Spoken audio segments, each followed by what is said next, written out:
What's going on, good people? It's the big guy KG, jumping in here for the Wednesday wind up.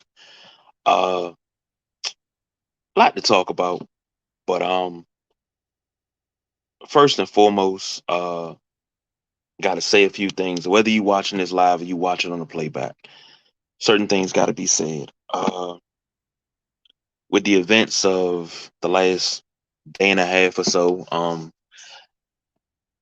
Derek Chauvin being found guilty on all three counts he was facing, and then turned right around and Micaiah Bryant, was murdered in Ohio. A lot of people are trying to spin that different ways. LeBron put up a tweet that has been deleted that said, "You're next," and he pretty much said that to the police officer that shot the young lady in Ohio.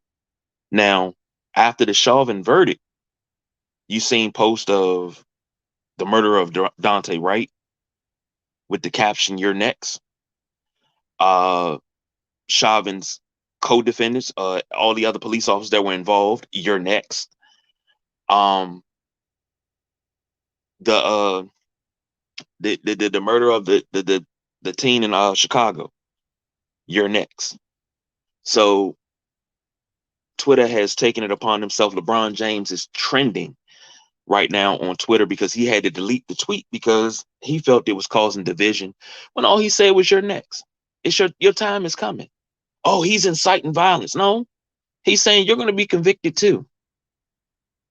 But everybody took it the wrong way, and oh, he's inciting a riot. But you know, when and what's the dude named Tom Cotton, whoever the fuck he is, this clown incited a riot back in January that resulted in injuries and death. What's happening? Easy. What's going on, man?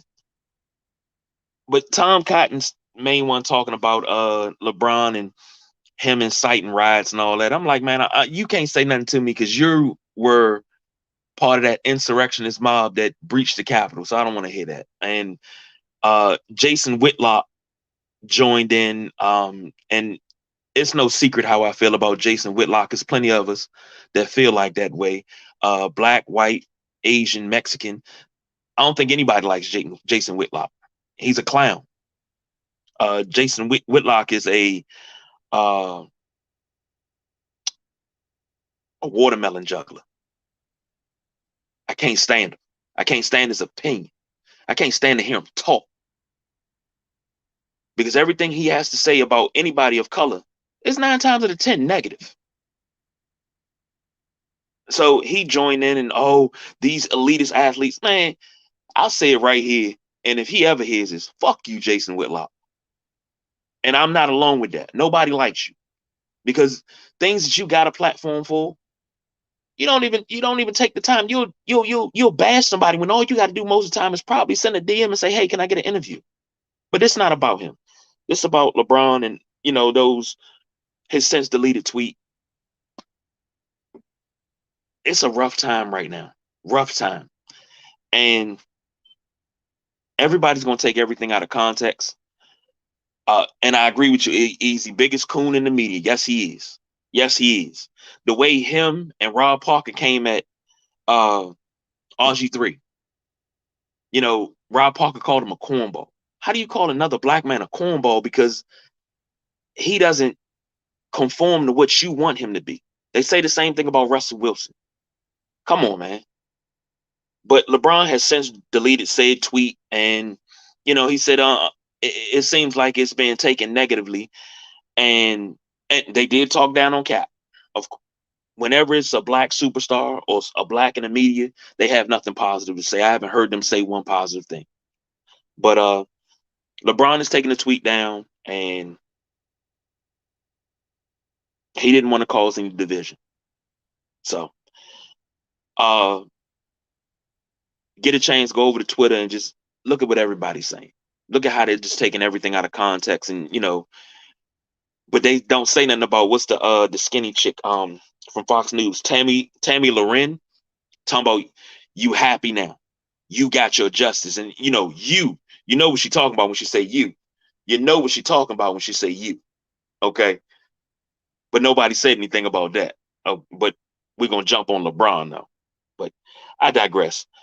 Check that out. But I'm here. I need to get that off the chest first because we here for a short time, a good time. So let's start it up. We talking NFL draft. Now I seen something on Fox, NFL on Fox, Instagram.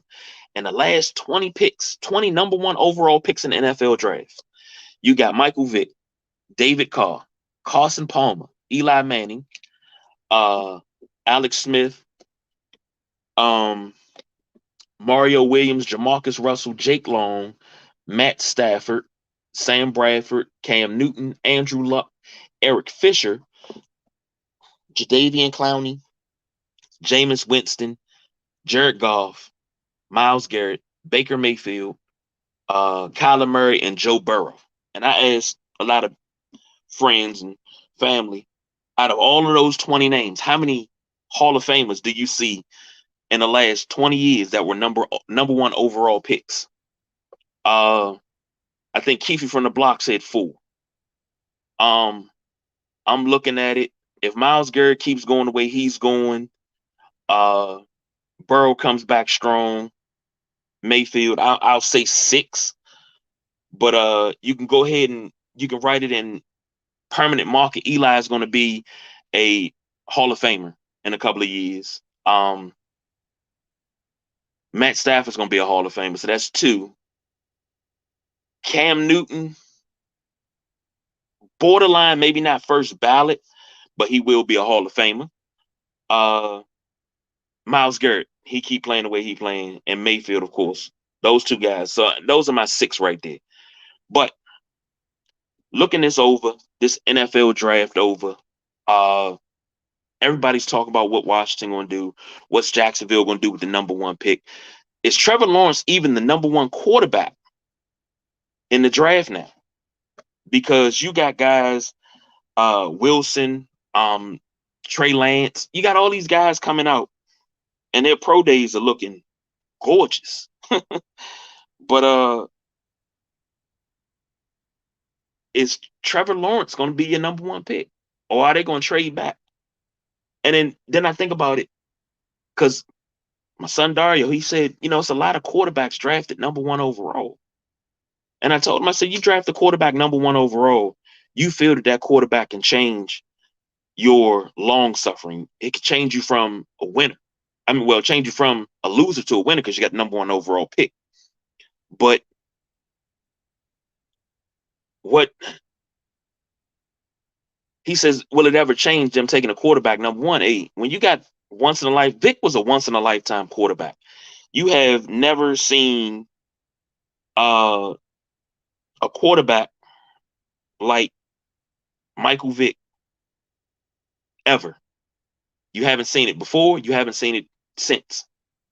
Now, Vic was Randall Cunningham, and I'm talking arm strength, mobility, not quite the accuracy,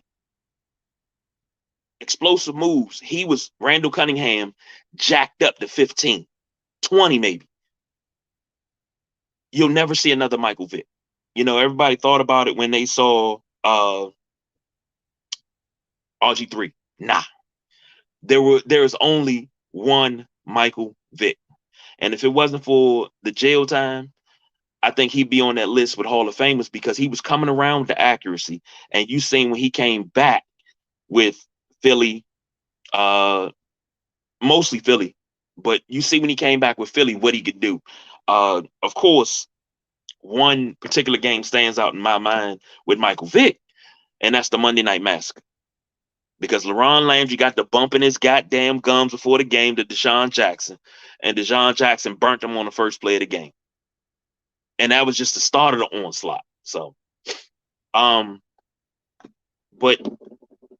out of the last 20 draft picks, I asked BJ last night, was Alex Smith a Hall of Famer? He immediately said no. Before I could even finish the question, he said no. So you can take him off. Mario Williams was a bust. Jamarcus Russell was a bust.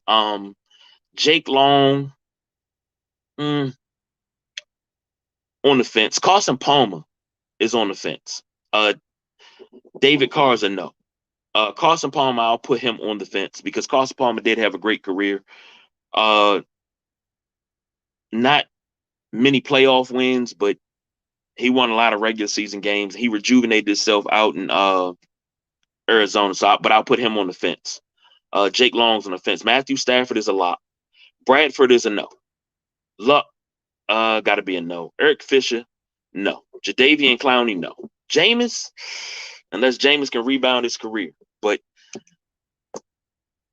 you look at all these picks, and then you look at this year, and it's one guy that I'm interested in this year because they talking about I almost said it, my Washington football team picking a running back at 19. Who the hell picks a running back at 19? Unless he's a Barry Sanders, a Thurman Thomas, hell, a Earl Campbell, um, Ricky Bell. I mean, I can name a couple of pass running backs. It's not too many running backs these days that you pick in the first round. And they're talking about picking a running back in the first round, or who would it be? And I'm like, if you actually gonna go running back first round at 19, it better be Travis Etienne out of Clemson. Game breaker. Because you're not gonna get Najee Harris out of Alabama. You're not getting him at 19. He's not lasting that long. He's a day one starter. Travis Etienne is a day one starter. Everybody else, I can get them in the later rounds. I probably can get most of them guys day 2 and day 3. But looking at this draft,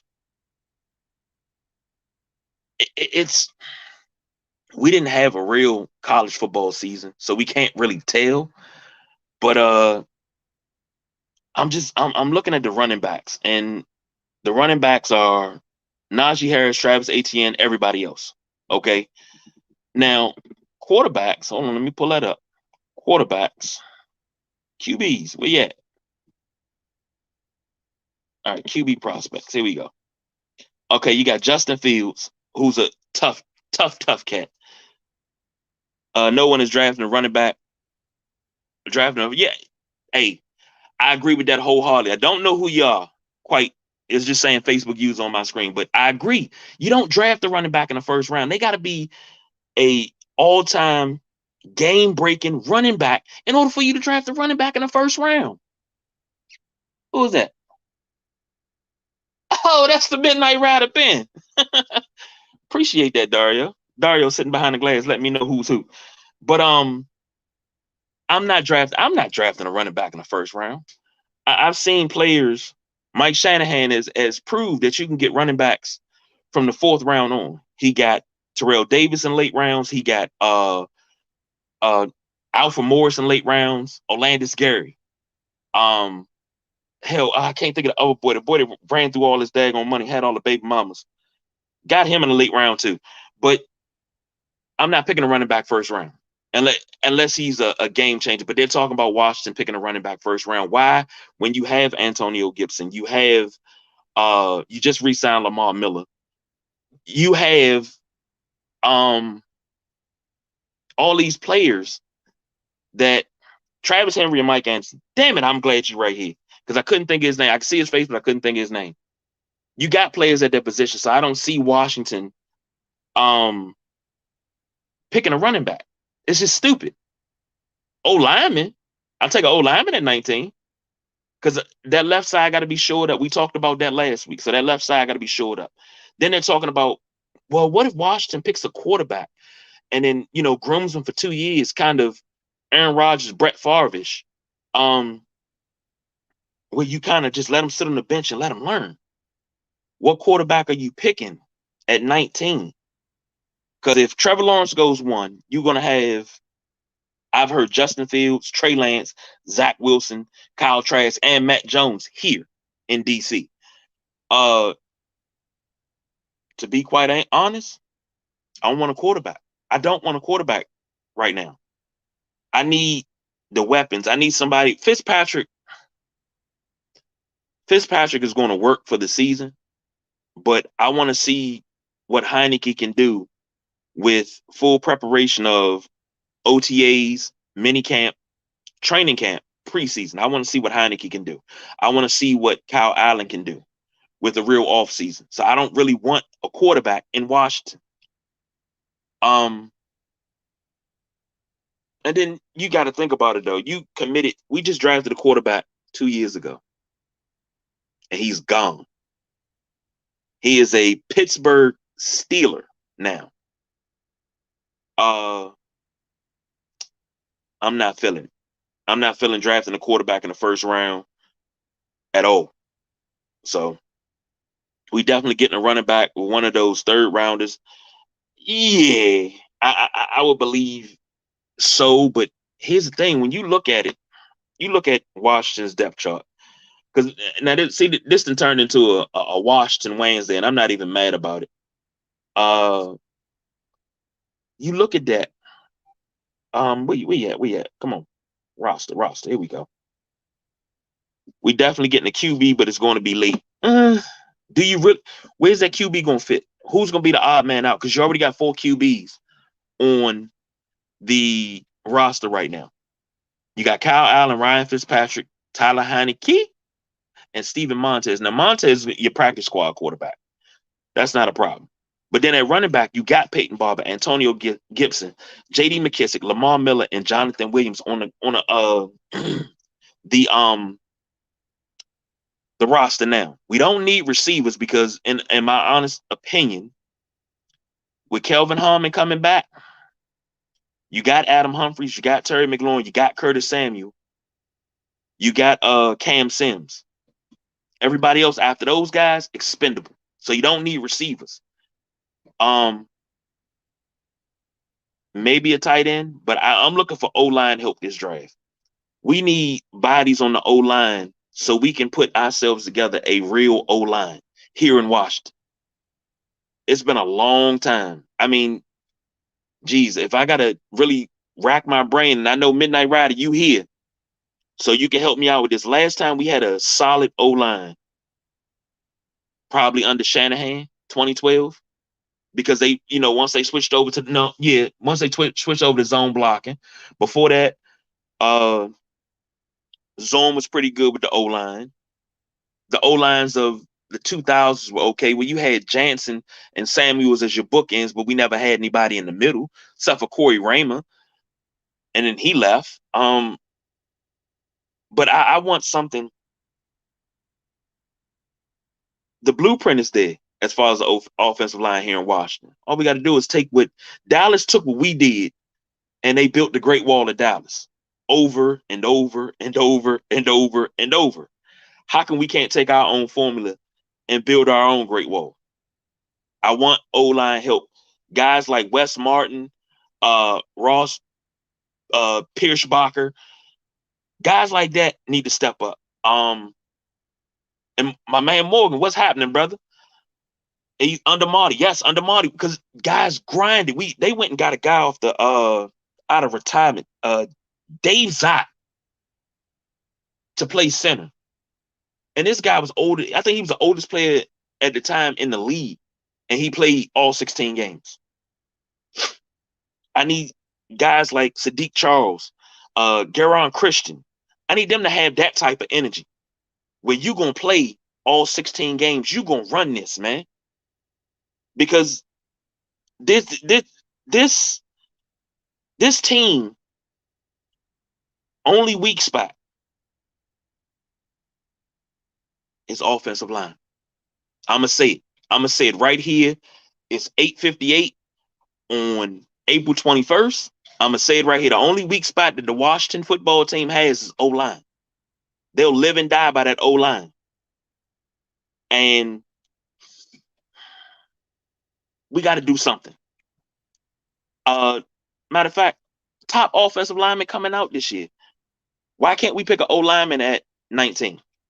It's going to be abundance of them because everybody above us needs other things other than O-lineman. They're not looking at O-lineman. The baby needs a bottle, so of course, doing a live, they got to make a bottle because she hungry, but she runs things around here. She may not sign the checks. That's the boss, BJ. But the little 7-week-old baby runs things around here in this office. Um, I'm looking at the offensive linemen, and what is this? This is offensive tackles. No, the line and Keefe from the block. Speaking of the devil, I said something about you earlier, and the line from last year wasn't bad, but dare I say it? Oh my God, I don't want to say it. We got to put Morgan Moses out the pasture after this year. Don't get me wrong. I love Morgan Moses. I love him because of his heart. And Professor Lucky would get on my ass about that loyalty shit. But I love him because of his heart. Like that dude, I seen him play with 2 sprained ankles. Man, you can barely walk on 2 sprained ankles. How the hell you gonna play football? But he did it. Didn't miss a game. Might have to come out for a play or two, but didn't miss a game. And you think worse is worse at pass blocking, and I think it's worse at pass blocking because the run block, they uh too much 420. It's never too much, baby. I got that loud up in that Dutch and that juice up in my cup. Don't play with me, baby. Don't play with me. I ain't gonna do it tonight. I be moving juice through the hood like it was very fine. Right side is our best run side there, Morgan. I agree because you got Morgan Moses over there. You got Brandon Sheriff, and then you got Jesus. Um, God, I can't even remember his name. I'm brain farting here. Chase Rouillet is your pivot man. So from Chase Rouillet to the right, we're straight. We're straight. I love to see Morgan Moses out front. It gives me Clinton Portis vibes. You know, when Chris Samuels used to be out in front of him and Portis would be grabbing on the back of Mike Sellers' jersey, holding on the back of him, and it's like a train up the sideline sometimes. Seriously, we need a safety, middle linebacker, or coverage linebacker. What they talking about? And he talking about he ain't doing it. But they talking about moving Landon Collins down to the linebacker.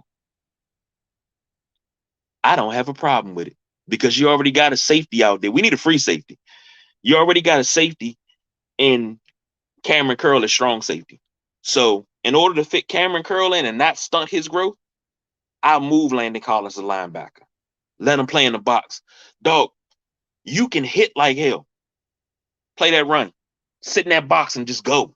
I can dig that. Uh, uh and you know, we talking about coverage linebacker, Owasu out of Notre Dame. That's the best prospect that we can get at 19. But see, we still gonna need a free safety because unfortunately, I'm a big Troy Apke fan. Troy Apke is not the goddamn answer. He Troy Apke is those type of guys you gotta break them down and then build them back up because he's great sideline to sideline. He can cover pass deflections. Like I had an argument with Professor Lucky about him. I was like, look how fast he is. He can cover from sideline to sideline. He was like, yeah, but look how many interceptions. I said, sometimes interceptions don't tell a story. And Landon Collins can be a June 1st cut. How much is that going to hit that cap? Because we gave him a lot of money for a little bit of production. And he's coming off an Achilles injury. So you gotta ask that. I would rather move Landon Collins down into the box as a linebacker rather than cut him. I'm gonna get my money's worth. You don't want to play, that's fine. You know, we'll figure out a way to get the money back, recoup the money. But this wasn't a cap friendly deal with him. Looking at the rest of the defensive backs, yeah, we don't. Jeremy Reeves, still a young cat. I don't know if I trust him with that free safety position. And DeShazer Everett. DeShazer Everett is really a strong safety. I don't really trust him with the free safety either. So I'm just saying. But here's my problem. We get that linebacker in the draft. Here's the problem. Who's the odd man out at linebacker? Because you got Bostic, Josh Harvey Clemens, Cole Holcomb, Khaleke Hudson, David Mayo just signed, Jared Norris, Justin Phillips. So who's your three starting linebackers? You gonna start a rookie, or you gonna let John Bostic still be the quarterback and put Cole Holcomb and Khaleke Hudson on either side of him, or Josh Harvey Clemens? So you got it, and then you still got David Mayo. So you got guys. Now I would have loved to gotten Levante David. That's who I really wanted in free agency, but he re-signed. So okay, but who's gonna be the odd man out at linebacker?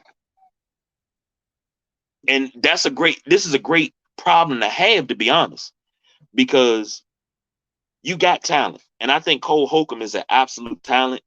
He is he reminds me of undersized linebacker we had, white boy Compton. More speed at linebacker, yeah. John Bostic is not that fast. I think the fastest linebacker we have is Khaleke Hudson, and then second is Cole Holcomb. But Cole Holcomb reminds me of Compton, and now we got another kitchen beast in here want to knock everything over, but that's her. Um, but looking over these linebackers, more speed. Morgan say more speed at linebacker. I agree. Um, we need a free safety that can actually sit back in the middle of the field, and if he's back in the middle of the field, he can cover sideline to sideline. We need that. And O line help. So that's the three things we need. We need a safety, a linebacker, O line. With the picks that we have in this draft, it's no way in four hells we cannot cover everything, every need that we need and be fine with it. You had enough time to evaluate. You're going out privately and looking at guys. Great. But this is one of them times you can't foul up. We tight end. Uh, I mean, you got Logan Thomas. You got Marcus Barr. And Marcus Barr didn't play a lot last year. And this young guy, Samus Reyes, that they saying could be the next Tony Gonzalez, Antonio Gates, basketball player to football player. We I guess they're gonna go with that guy. We're gonna see what he got. But of course, wouldn't hurt to get another tight end. Wouldn't hurt. Another tight end, that can block. Because that's one thing Sprinkle didn't have last year. Sprinkle couldn't block. And I don't think that was his forte. So, But it's no way in four hells.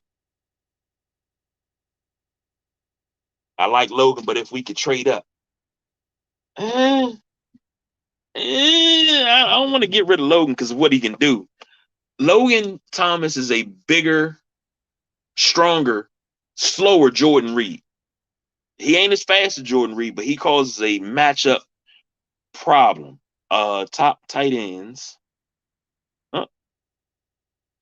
And prospects 2020. No, I want 2021, please. See who we got coming out. Boom, boom, boom, boom. Come on. Now this is from Pro Football Focus. You got Kyle Pitts. That I've heard Kyle Pitts' name mentioned an awful lot coming here. Tommy Tremble out of Notre Dame. He got the highest run blocking grade of any tight end in the country last season. Hunter Long, I've heard him. But if we did trade up, Kyle Pitts will be the pick. He would have to be the pick.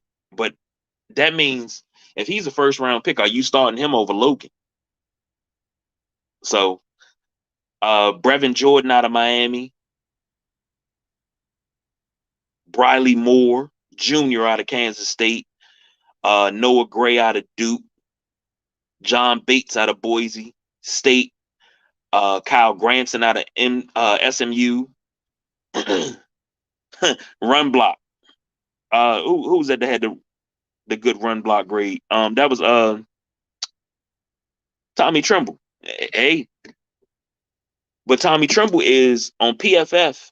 They have him on the big boy rank at 96, so we can get him second, third round. We wouldn't have to move up to get him. He's gonna sit right there, single back, two tight end all day, and run the ball because Gibson can run in between the tackles. He can run outside, just straight.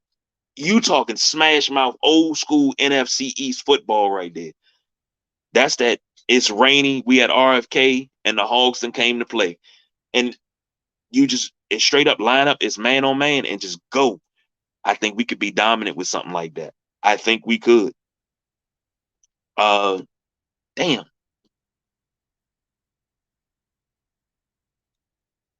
But they talking about turning Tommy Tremble into a fullback. I'm not doing that.